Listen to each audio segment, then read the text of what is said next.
लंबे समय से हमारे बीच में किसी कार्य से नदारद रहे शांतिलाल जी डामोर साहब, आदिवासी परिवार ब्लॉक क्लास सेवा सोम, आपका लाख लाख जोहार, स्वागत। आप इस कार्यक्रम में पधारे।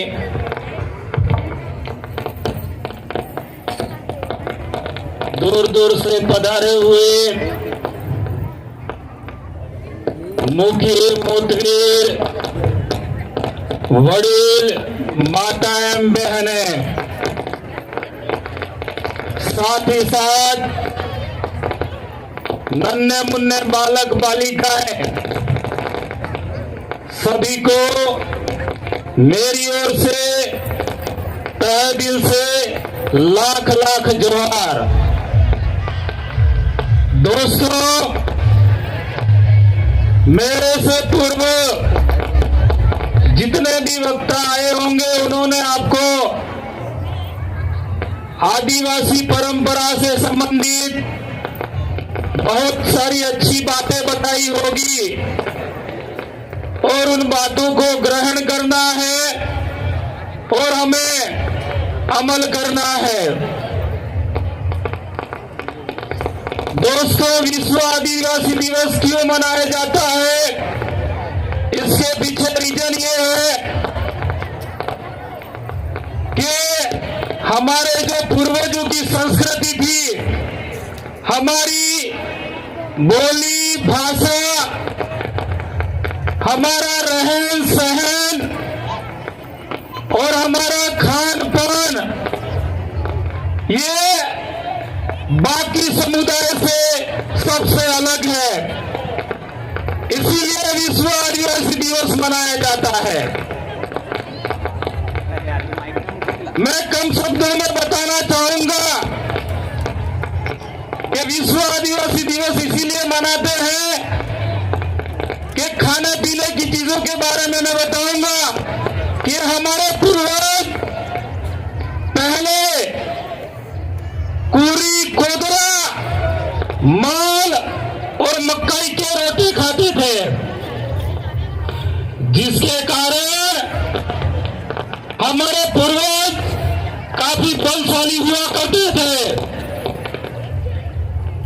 और उसी ताकत की वजह से उन्होंने अंग्रेजों का दमन किया और हल्दी घाटी के युद्ध में महाराणा प्रताप को कंधा पे कंधा मिलाते हुए हल्दी घाटी के युद्ध में हमारे आदिवासी महापुरुषों ने और हमारे राणा पुंजा भील ने लड़ाई लड़ी और वह लड़ाई निर्णायक लड़ाई रही। दोस्तों,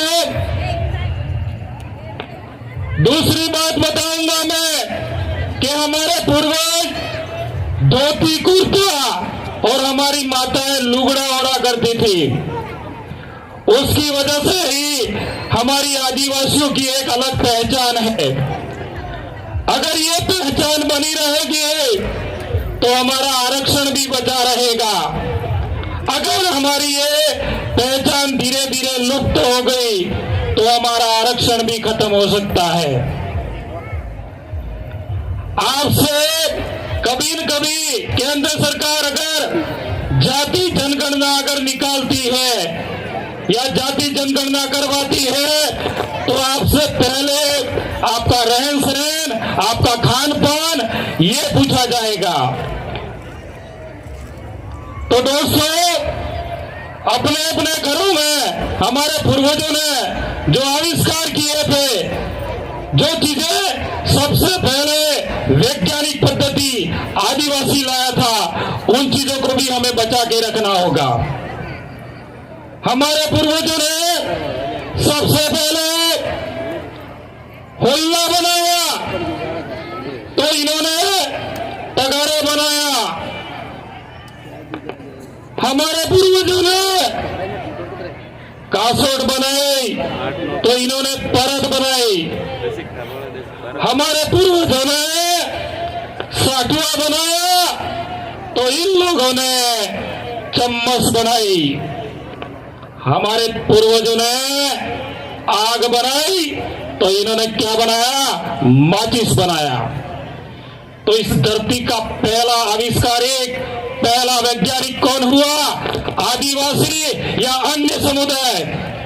मैं आपसे कहना चाहूंगा, इसलिए विश्व आदिवासी दिवस मनाया जाता है दोस्तों, क्योंकि हमारी जो पुरानी परिपाटी है उसको भी आज बनाए रखना है हमको। अगर ये संस्कृति हम भूल गए तो हमारा अस्तित्व खत्म हो जाएगा। दोस्तों, बातें और बताने की बहुत सारी है, वक्ता भी बहुत सारे हैं, लेकिन कुछ एक दो बातें और बताऊंगा मैं मौलिक अधिकार के बारे में। हमारे जो मौलिक अधिकार है उनके बारे में बताना चाहूंगा। बहुत सारे हमारे युवा पढ़े लिखे होने के बावजूद भी मौलिक अधिकारों से अनभिज्ञ है। आर्टिकल 14 संविधान के आर्टिकल 14 में कहा गया है कि विधि और कानून के समक्ष भले आदमी हो, भले औरत हो, भले गरीब हो, भले अमीर हो, अगर कोई गलत काम करता है तो उसको बराबर सजा मिलती है। ये मैं नहीं कहता हूं, भारत का संविधान कहता है। लेकिन ये चीजें भी धरातल पर सही लागू नहीं हो रही है। इनको लागू करवाने के लिए हमें लड़ाई और आगे लड़नी पड़ेगी। आर्टिकल 15 कहता है कि आप किसी भी जाति, किसी भी लिंग में अगर आप जन्म लेते हैं और आपसे कोई भेदभाव करता है, खास करके मैं महिलाओं को कहना चाहूंगा कि महिलाओं के साथ में बहुत सारा अत्याचार होता है। पुरुष बहुत सारे अत्याचार करते हैं कि तू मत बोल, तेरे को बोलना नहीं आता है। कभी कभार घर में ऐसा कोई अच्छी बातें होती है तब भी हमारी माताओं को दबा दिया जाता है। तो आपको कहना है कि भारत के संविधान में आर्टिकल 15 में मुझे भी बोलने का हक दिया गया है और मेरे साथ में भेदभाव नहीं हो सकता है। आर्टिकल 16 कहता है कि एसटी, एससी, ओबीसी और माइनॉरिटी कोई भी व्यक्ति हो, किसी भी विभाग में कर्मचारी हो और अन्य समुदाय का व्यक्ति आपसे भेदभाव करता है तो उसके खिलाफ आप कानूनी कार्रवाई कर सकते हो। आर्टिकल 17 कहता है, एक बहुत बड़ी बीमारी है आर्टिकल 17, और संविधान बनाया तो बहुत बढ़िया किया बाबा साहब ने, और जयपाल सिंह मुंडा को भी मैं नमन करूंगा, उनको भी।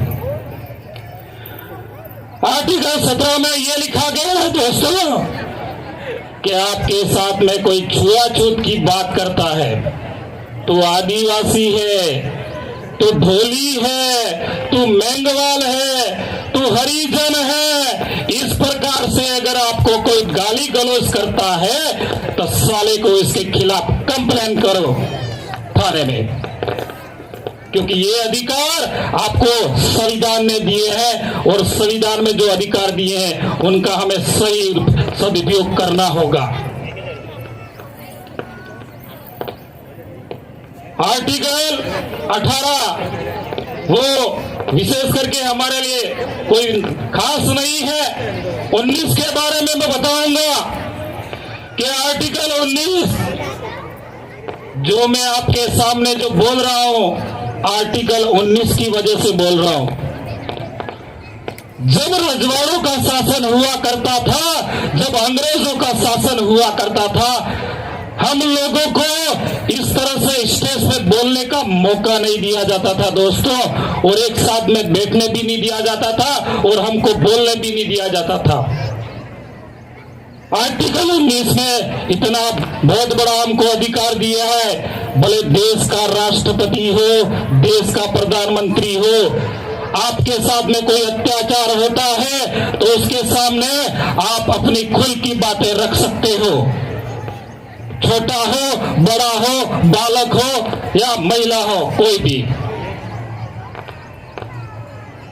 आर्टिकल 19 उसके अंतर्गत में यह भी बताया गया है कि पहले तो हम किसी विभाग में जाते थे, कर्मचारी हमको सही जवाब नहीं देते थे, जानकारी नहीं देते थे, तो आर्टिकल 19(1) में आरटीआई 2005 लागू किया है और कोई विभाग का कर्मचारी आपको लेखा जोखा के बारे में जानकारी नहीं देता है तो उसके खिलाफ भी कंप्लेन करो साले को। अगर आपकी पंचायत में भी अगर कोई गड़बड़ करता है, विधानसभा में भी गड़बड़ करता है, तो लालू साले के उसके आरटीआई 2005 के तहत उसको पूरी जानकारी देनी होगी आपको। कितना धन उसने अपने घर में रखा है और कितना लोगों में उसने विकास करा है, लेकिन ये करना हमको पड़ेगा, बोलने से कुछ नहीं होगा। साथियों, टीम बहुत सारी आई है और बहुत सारी जानकारी बताने की थी, लेकिन मेरी बात को मैं यही विराम करना चाहूंगा। लेकिन एक आर्टिकल के बारे में और बता देता हूं। सभी शांति बनाए रखें, आप जहां बैठे हैं। जितने भी भाई बंधु आए हैं, शांति बनाए रखें। मांदला